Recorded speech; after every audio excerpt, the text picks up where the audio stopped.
Hello and welcome back to Mayster Reviews. Today we're going to be talking about The Lost King. Now, I haven't seen a lot more of the films in this month. I can say it's one of the weakest because, much like Mrs. Harris Goes to Paris last month, it was a real slog. A real slog.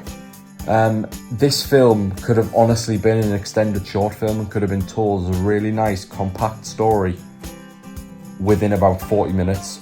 This did not need to go on for as long as it did. I know it capped 2 hours, and if I remember rightly, not by a lot. Like maybe 2 hours 12 or something.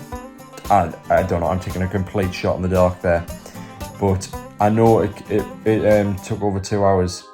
And even, you know what, even if it didn't clock 2 hours, it's even worse. Go check for yourselves on Google. If it didn't clock 2 hours, it's even worse because it felt like 3. It was a massive drag. But unlike Amsterdam, which I'll be talking about in a second, it didn't entertain for that time.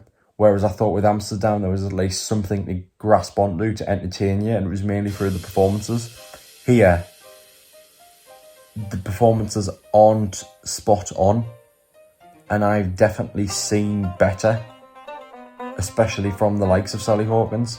I've seen better, and literally pretty recently as well in her recent work. It seems almost a tiny bit phoned in by the performers, and they don't seem to be on their A game.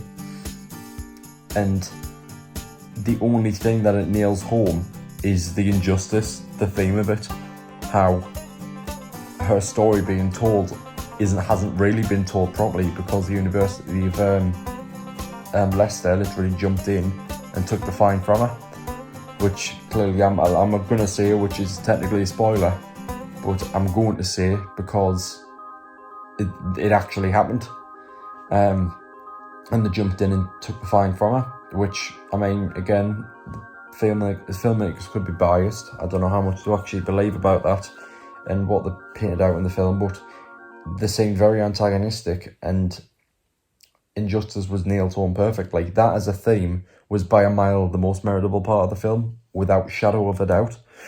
But its thematics and its overall writing of them does not sustain the weaknesses at hand, which is slightly phoned in performances and a very slow, sluggish pace, which is one of the defining things that makes a poor film. Its slow pace and its lack of investment with an audience, which I did feel during The Lost King.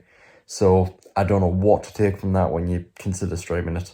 But yeah, that's all I have to say on the matter. So I'll see you all next time for Amsterdam as stated, and goodbye.